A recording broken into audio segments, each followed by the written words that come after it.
Welcome to Megabucks Radio. Conversations with successful entrepreneurs, sharing their tips and strategies for success. Real-world ideas that can put megabucks in your bank account. Here's your host, Nina Hirschberger. Well, hello there. This is Nina Hirschberger, and welcome to today's show.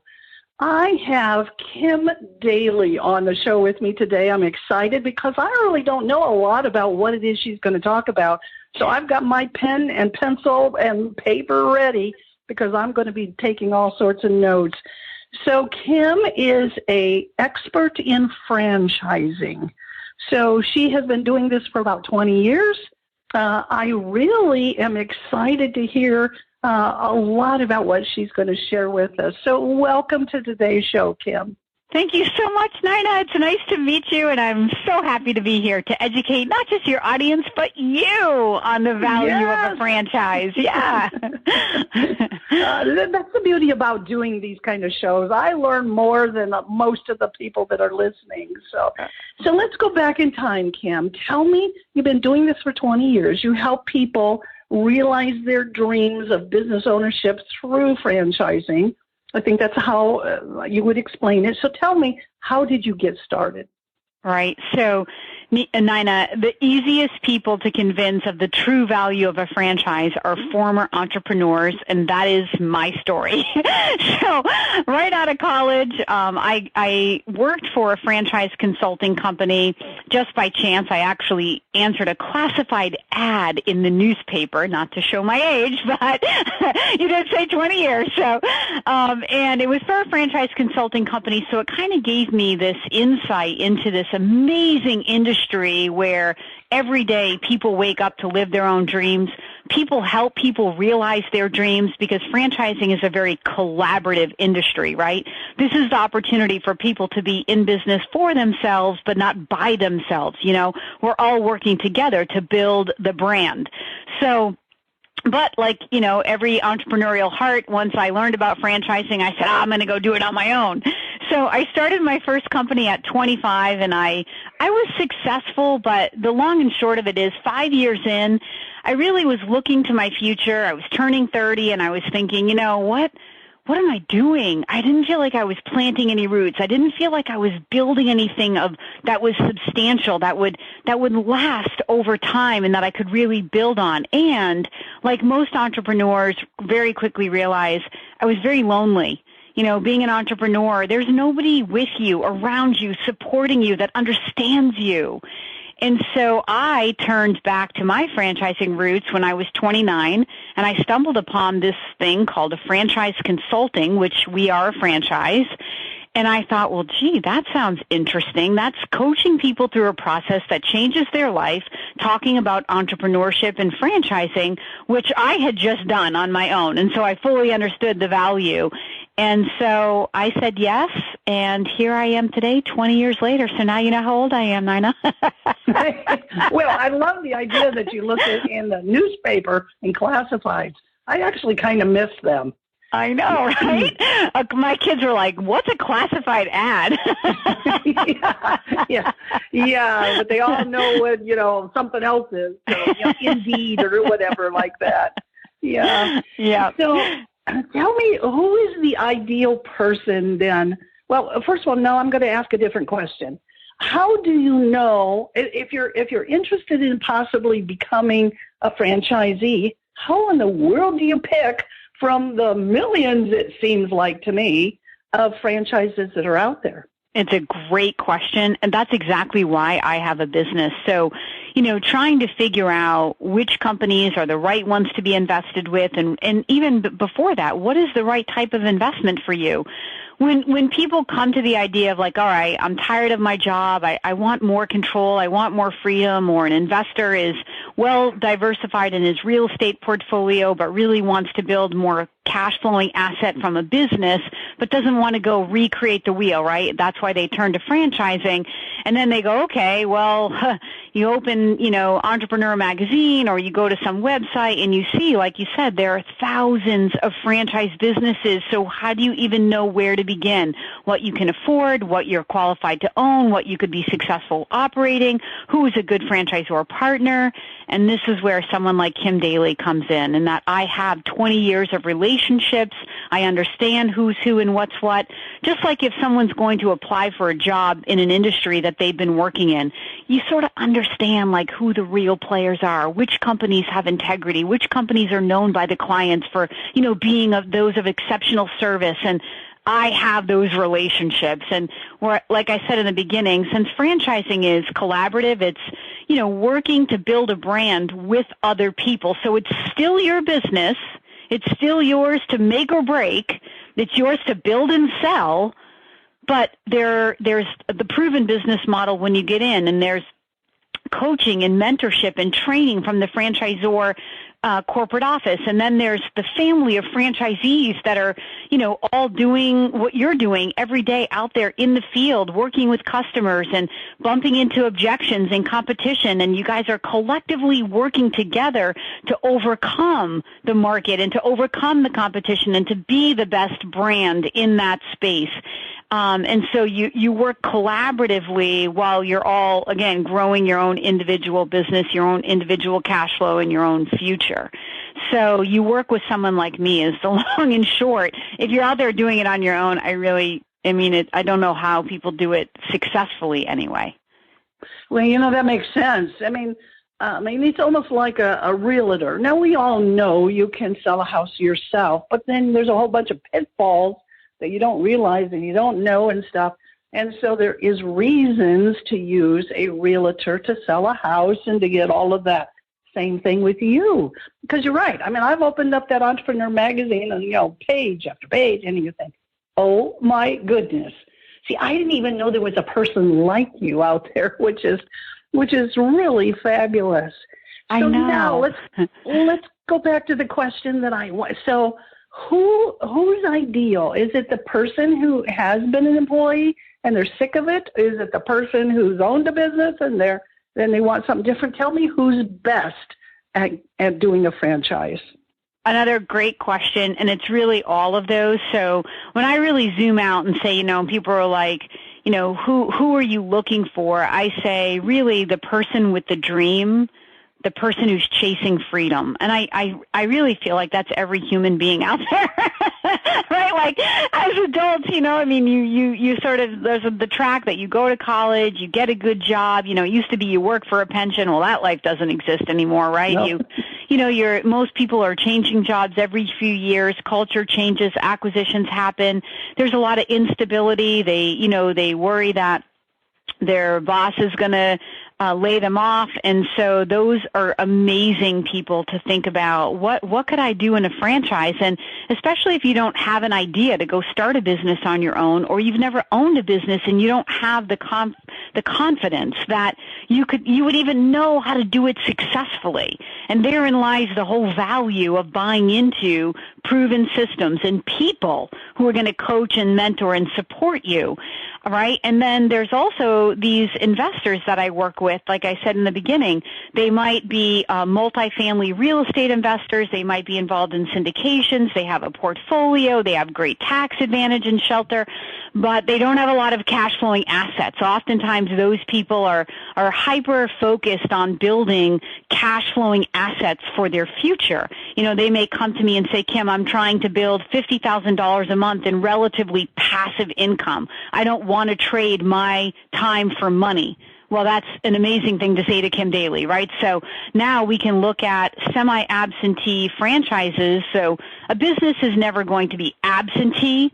Neither was a real estate portfolio in the beginning, right? It may be for you now, but in the beginning you had to do certain things to get those rental properties, in the right place and the tenants in, and then, the property managers in place to take the calls when the tenants have a problem. And the same thing in a franchise. It can be semi-absent, And the right class of franchises will be semi-absent even from the very beginning, which means that you would hire a manager who would be in on the ground floor day to day. And as the CEO of your business, you're working on it rather than in it. So if you think about a business like a laundromat, this is sort of an extreme example of semi-absent, because these owners are probably putting in maybe 5 hours a week or less.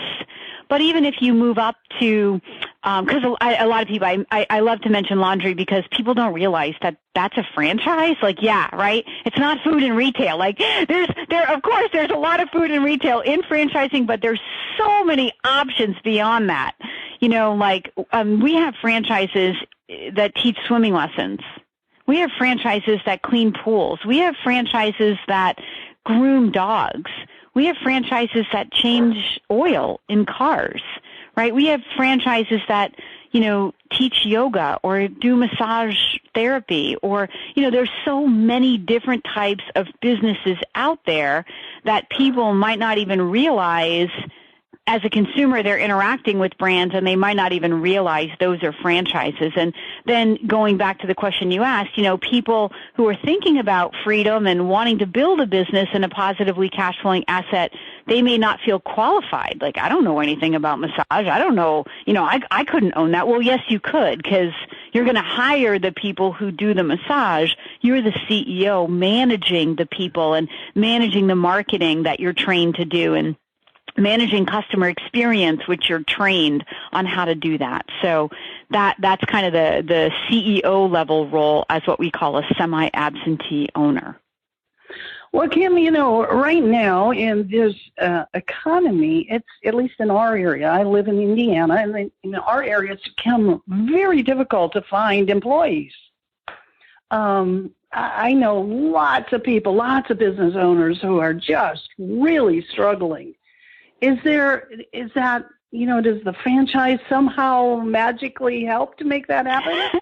I love it. Is it magic? Well, so there's a couple things I'm going to say to that. Yeah, I mean, I think if you have a business that's employee heavy, then, you know, the franchisor is going to be meeting you at that. And, you know, it used to be where franchisors were touting all their marketing programs and lead gen programs. But I'd say really in 2022, franchisors are really touting their employee recruitment and retention programs. But beyond that, Nina, what I would say is that I believe, and I've certainly interviewed on my YouTube channel, many franchise owners who have validated what I'm about to say, that if you are a great boss and you love on your employees, you create an environment, even in a minimum wage job, where people feel valued. They love to come to work. Those people are going to refer their friends to come to work. I interviewed an irrigation franchisee in Columbus, Ohio. He's one of the largest franchisees in this particular business. He has a $5 million business in a seasonal market in irrigation. Like, it was so mind-blowing to me that he had this incredibly substantial business in Columbus, Ohio. And he said in the interview, I asked him that very question, like, with such a sizable business, you must need so many people. Like, landscapers, are they hard to find? And you don't need experienced landscapers. But what he said was, Kim, we have so many trucks on the road every day, and our brand is so visible in our community that these guys that we're looking to hire are literally calling us, asking us if we're hiring, because that's how solid our reputation is in the market. So the answer to your question, Nina, is yes, franchisors aren't just going to leave you hanging. If you need a lot of people, they're going to have programs to help you. But as a business owner, if you take it upon yourself to be a leader and to create an environment where people love to work for you, you also can help yourself tremendously by just being that kind of boss. Well, and it sounds like you can. So the beauty about starting any kind of business is you get to choose what it is you want to do and how much you want to spend time with.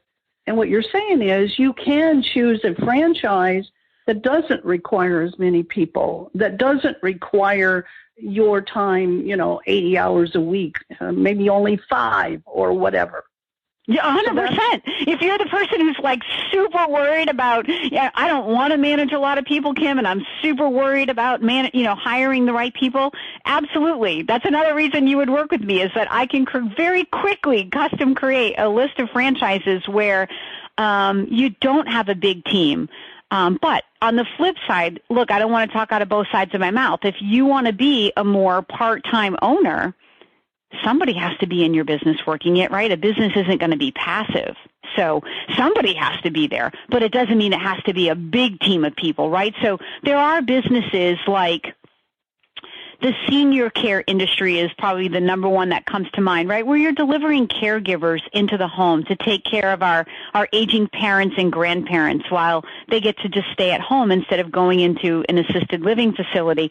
Well, those really are staffing businesses, right? I mean, those businesses need a lot of caregivers because, when you're taking care of somebody, in a lot of respects, it's kind of a 1-to-1 ratio, caregiver to patient, depending on how many hours the caregiver needs to be with each patient. But on the flip side of that, we have business, let's stay in that same space. So I work with a company that feels like a specialized real estate agent for assisted living. So now mom and dad or grandma, grandpa can no longer live independently and they need to go into an assisted living facility. Well, how do you pick the right one? How do you know what you can afford? How do you know what's going to be the right facility that's going to meet your family's needs? Well, there's actually a franchise for that. Maybe some people listening to this have seen a commercial that used to feature Joan London for a business called A Place for Mom. So that's not a franchise. That's just a big national corporation. But I work with the franchised version of that business, A Place for Mom, where you have local boots on the street. And this is a great business for someone who was in real estate or even a husband and wife team that are retiring from their corporate jobs and aren't really ready to go sit on their porch swing or play golf every day. They don't want to be super busy, but they also don't want to manage a ton of people. They want a business that's local, feels good. They can wake up and have some meaningful activity and know that what they do matters at the end of the day. And this is the kind of business where you literally just get to meet families who are in this transition state and get to know them, and you have your, quote, inventory of all the facilities that will pay you for bringing them a warm body that fills up a bed, and you get to know the family, and when you place them, you get paid by the facility. And it's as simple as that, and it doesn't require any employees. So there's all kinds of options out there, Nina, some that require big teams, some that require very, very small teams, and then a whole bunch in the middle. Okay, so let's talk a minute about the difference between a franchise and a license opportunity. I love this question. So franchising is different in a couple of ways. So the first way that they're similar is that they both are giving you a proven business plan, right? But the biggest difference is that the Federal Trade Commission regulates franchising, which makes it, in air quotes, a safer investment, because the Federal Trade Commission is requiring the franchisor, which is the parent organization, to disclose so much information to you in what's called a franchise disclosure document. So these documents are filed with the Federal Trade Commission annually, and in this document includes really the history, everything you'd want to know about this investment. So franchising has the most disclosure of any investment out there, a business opportunity, a license, or a distributorship. So with the license, you get the business model, but you don't get any brand name. So you could name it if it's, Kim's Gym, and I'm buying Orange Theory Fitness, which is a franchise, or maybe I'm going to go buy this license to start a business like Orange Theory, but I'm going to call it Kim's Fitness, right? So you don't get a brand typically, and you also don't get any back-end support. So in a franchise, you pay the fee for the upfront business plan called the franchise fee, but then you also have an ongoing commitment to the franchise called a royalty, and that royalty goes to pay for that back-end support, right? Where they're not just going to give you the business plan and say, good luck. They're going to train you. They're going to help you find the right location. In some cases, even negotiate your lease. They're going to construct your store for you. They're going to be there for your grand opening and make sure that you're opening with the right number of membership if we're using a fitness model. They're going to be there to train and support your managers and your teams, maybe even certify your instructors. In a license, you don't get any of that. You get the business plan, and then off you go. Now, you don't have any obligation of a royalty, an ongoing payment, but you also are kind of out there on your own, left to kind of figure it out after that. So very, very different, and franchising would be a lot more comprehensive. It's a total turnkey solution to own a business for the average person who wants the freedom and control and cash flowing asset that a business can create.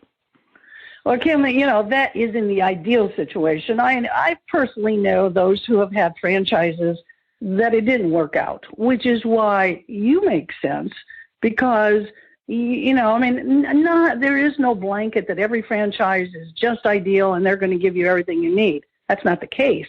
That's why Kim Daly probably vets the ones that she would bring to a client. Yeah, that's true. And so let's talk about failure because, it's on a lot of people's minds, especially right now in this sort of like uncertain economy we're in 2022 and talk of a recession. Some people say we're in it. Some people say it's coming, and people are just everywhere asking me, is now the right time to start a franchise? So let's just talk. What they're really asking is, am I going to fail, right? That's what they're really asking me. So let's just hit the nail on the head, Nina. So, there's two ways a franchise can fail. So one would be franchisor created, which is sort of what you're implying in your statement. And so in my world, that really doesn't happen. I've been doing this for 20 years, and you're right. We do carefully vet the franchisors that we work with. And so I don't have companies that I'm, leading people to just going bankrupt. So that just doesn't happen in my world. I'm very, very blessed in that regard. And so would my candidates be then, right? Because that you're working, you're looking at the best of the best franchisors, the most solid, those that are backed by private equities, meaning they have money to grow a brand. They have, experienced leadership that not only has experience in the industry the business is in, but they have industry experience in developing and supporting franchisees, because those are two different points of leadership that every solid franchise needs to have. So then, but the other side of this coin is that, franchisees fail. So when people are like, if franchising is so good, Kim, then why do people fail? Well, the business doesn't fail. The owner fails. And I know that's hard to hear because nobody wants to feel like they let themselves down or they meant to fail. I'm not saying people mean to fail, but a business it needs an owner. It needs a leader. It needs a visionary. That's who you are, the person listening to this conversation. If you're inspired to the dream to own a business, this is your moment to create something, but not from scratch, using proven processes and tools, marketing and training and technology that a franchisor has created and perfected. And so you have to execute on those tools.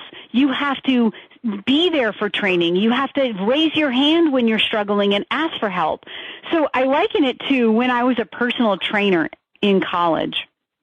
So I worked in a great gym. We had state-of-the-art equipment. I was in school for exercise science on the cutting edge of, what was, the most effective way to work out your body. So I could deliver the best environment with the best training programs to my clients, but I couldn't make their body change, right? They had to do the work. They had to show up. They had to put in the energy and be consistent. They had to be focused. They had to have a goal, right, when they came to me, because how do you even measure your success if you don't have a goal? Well, all of these same things are true when you're a business owner. The franchisor creates the environment and the tools, but it's what the owners wake up and do in that environment with those tools that then decides whether you're successful or not, and or how successful you are.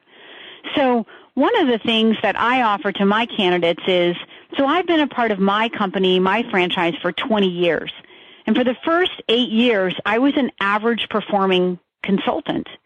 And then back in 2011, I got super focused on one really big goal. I just decided I'm tired of this. I want to do something bigger and better. I created a goal for myself.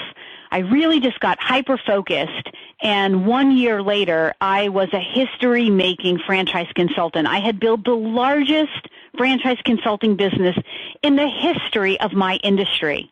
So I was the same me. Franchoice, my franchise, was the same process, but I had created two very different realities.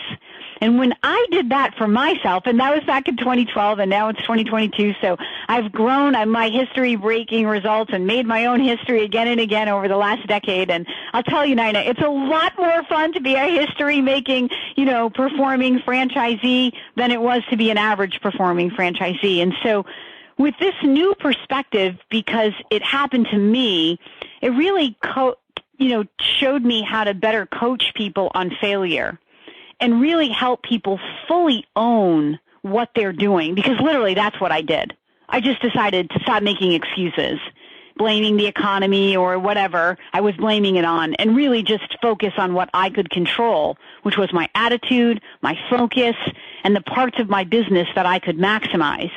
And by doing what I could control, by maximizing what I could control and staying focused on my goals and keeping my attitude just positive and really trying to help other people, then when I created all of that value, then it all flowed back to me financially. And so I'm able to kind of share this perspective with my candidates from a very personal place, and that it resonates with them, and helps them let go of that fear of failure, because they're not going to let themselves down. So if you let yourself down, then you might fail. But if you stay committed to the things that I'm going to teach you, you may very well go on to become a history-making franchisee in your business as well. Yeah, that's fabulous. So let's talk money. That will be a big question for people. What does it take? How much money to get into a franchise? It doesn't take what people think. People think, oh, you must need millions of dollars, right? No.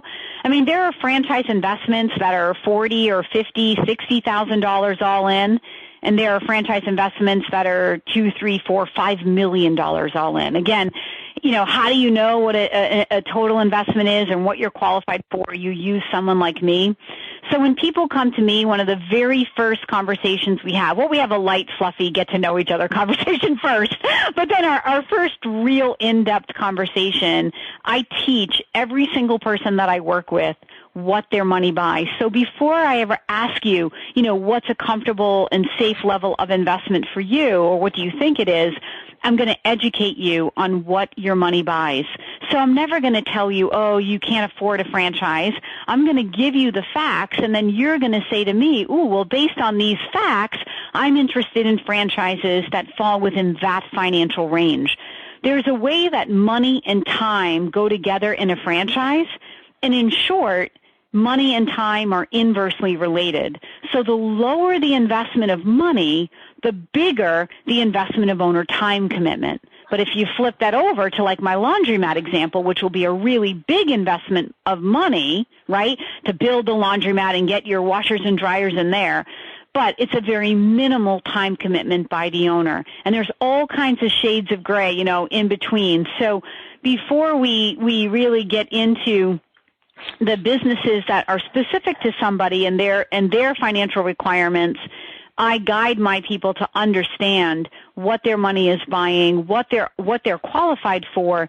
Number one, so that they don't limit themselves and sort of pigeon themselves into like a small investment when there's so much more potentially out there for them, especially with loans or other ways to finance their business.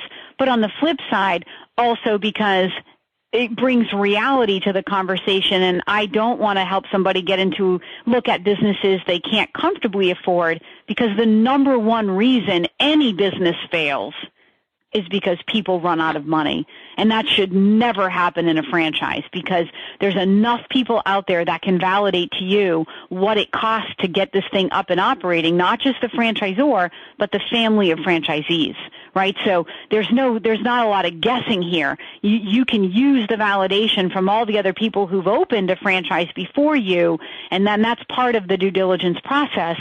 So if you run out of money, then it's because you didn't do enough due diligence, and nobody going through my process is doing that. I hope anyway. So Kim, so somebody comes to you, you've gone through everything you just explained. They've chosen a franchise that meets all of their criteria, whatever it is. I don't know if this is the right term, but they buy into it. I don't know if that's correct, but do you go away or do you stick around? Is there any help ongoing with your facility, with your organization? I love that question. So now technically I'm like the recruiter for the franchisor, right? So this is a free service for my candidates, and I equate this whole process sort of like a courtship leading to a marriage. And ultimately, buy-in is one way to say it, but I'm going to spin that a little bit differently because franchises are not sold, they're awarded. Like good franchisors are looking for people that they believe are coachable, that are financially qualified, and that have like good solid goals. And we're looking for this sort of mutual fit.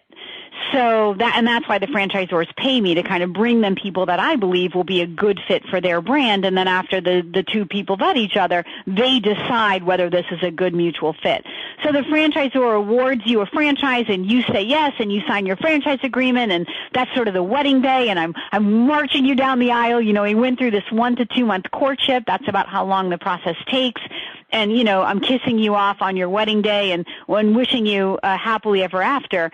But I pride myself on my relationship with my people. So while technically my job is done and now they're going to be handed off to the support people in the franchise, 100% if my people have a problem or need a little dose of Kim Daly and my positive attitude or my $1 million, business mindset coaching that I offer to everybody, my phone always rings. I tell all of my people, I'm here for you no matter what.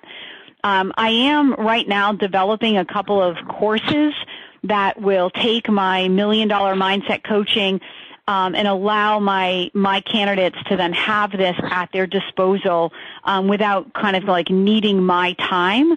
But I'm always here for my people even after they say yes, and technically my role is done. Wow, that's a real value. Are you going to charge for that service, or is that going to be just something that you give to your people? Yeah, so my passive program will be will definitely have a fee attached to it because, just like anything else, I believe that if you pay for it, you're going to do it, right? If it's free, you're less likely to do it. And it's not going to work for you if you don't use it. Right? So, but it's not going to be a huge fee. And the building, what I'm thinking is that this first coaching program will sort of leave off where we'll pick up where I'm leaving them on their wedding day. And if for those candidates that want to go through that and sort of kind of quote graduate from that, it may then lead to further opportunity to be part of a mastermind with me or even get to some elite one-on-one, business coaching, because I really, really do love the business coaching side of what I do, but it's not what I'm paid to do. That's what the that's what royalties are going for, right? Franchisors are really the ones to coach people. But what I find is that franchisors are really good operational coaches. Like they can coach you through a competitive advantage or, a sales objection but they're not necessarily business coaches that are coaching your mind and helping you get your goals out there and break those down and stay committed to your goals. So that's where I think Kim Daly can come in. And I think it's kind of a tag team where you have Kim Daly kind of in your mind, coaching your mindset and your goals and your follow through. And you have the franchisor kind of coaching you operationally on the specific in and outs of that business. So that must be part of your motivational speaking part of your business as well. That's it, Nina. Yeah. Kim, have you written a book? Have I written a book? I am writing a book at this very moment. Yes. Yes. Yeah, so I have a couple of co-authored books. I collaborated with 11 other people around the world, actually. The book is called Franchising Freedom. It is available on Amazon. I only wrote one chapter, and of course, the chapter that I wrote on it was about mindset coaching, because that's what I am, and that's what I love to do. But so that book is out there, and then I also co-authored another book with just a group of entrepreneurs, and that book is called Top Tips for Success, and that's also available on Amazon. But my very own book, where every chapter is written by me, wrapped all, in all things franchising, all the things we've talked about today, the difference between biz ops and licenses and franchises, and what is a franchise, and what types of businesses are franchise, and what do franchises cost, and how do I actually explore, and everything that I've talked about today and more is going to be all for in this book that I'm writing, which hopefully will be out sometime in 2023. Okay. That would be fabulous. I'm sure there are people that would love to be able to read that and get the Kim information. But you know what, Nina? In the meantime, I do have a YouTube channel. I have over 400 videos on all things franchising, my process, how to think about franchising. I have interviews with top franchisors and their top performing franchisees. My YouTube channel is the largest resource on the internet for franchising today, and growing every week. We release 2 to 3 new videos per week. So please, if you love to watch video, there's also the audio vision you can find on YouTube. You can also find the audio vision on Spotify and Apple. But please, if you're looking for information right now, absolutely you can reach directly out to me. But if you want to get a little more educated before you reach out, absolutely go to my YouTube, which is Kim Daly, DALY.TV. Perfect. And so that's probably the best place for somebody listening to this to start.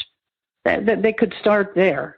Will they be able to reach you? How could they reach you if they really are very interested in franchising? Oh, yeah. All over my YouTube channel is my email address. I'll give it to you all today, but if you're ready to bypass the YouTube and just get directly on the phone so I can answer your questions or get you into my free consultation to help learn about you and match opportunities to you, the best email is inquire@kimdaly.tv. Inquire@kimdaly.tv. All right. Well, Kim, I am looking at the clock. That clock, it always ticks when I have a great guest like you. So I got one last question. And I don't know if you're going to have an answer to this, but what is the most unusual franchise that you've seen out in the marketplace? Oh, I love this question. I think all of the franchises are unusual. I mean, so I'm not a food and retail girl just because there are easier, faster, better ways to make money than, big construction projects, lots of minimum wage labor, 24/7 businesses. If I could answer it with more than one, some of my favorite industries are, I love the things that are naturally essential and recession resistant that prove to be, exploding during 2020, like anything in the home services space, whether it's, window treatments or flooring or painting a house, building a deck, repairing a roof, right? We're always going to spend money on our homes, especially when we're in a recession when we might not be taking vacations. All the pools that were built in 2020 because we weren't taking vacations and we needed to create fun in our backyard. So think about all the landscaping that had to be done, the outdoor lighting, the mosquito spraying, the pool cleaning companies. These are all examples of franchise businesses, not to mention things like water restoration, coming out of this horrific hurricane in Florida. And, there are water events that happen every single day. Septic backup, toilet overflows, kids flood the tub. Wow, that happened in my house years ago when my kids were little, and you got to call your insurance company and they send the ServPros of the world out. So those are franchises, junk removal companies. I mean, you name it, Nina, there are so many types of franchises out there that people probably don't even realize could be amazing franchises for their future. And hopefully I set people free when you hear me say I'm not really the person for food. Because many times people say, good, because I'm not interested in food, but I didn't know what else was out there in franchising, and that's really where I come in. Oh, that's fabulous. So much for just one. You gave us a whole lot of them, and I love it. There's too much opportunity. I can't funnel it to one. I'm sorry. That's not a problem. Well, Kim, thank you so much for being on today's show. I appreciate it. You are an amazing person. Anybody that has any brain at all should run to kimdaly.tv and start watching all of your wisdom and all of those 400. So thank you, Kim, for being on today's show. You are so kind. My pleasure. Thank you. Yeah. So this is Nina Hirschberger. We are wrapped with this show today, and my challenge to you is to go and really find Kim's show on YouTube and start making your plan about how to change your life. Until next time, this is Nina Hirschberger. Thank you for listening to Megabucks Radio with Nina Hirschberger. To learn more about the resources mentioned on today's show or to listen to past episodes, visit megabucksradio.com.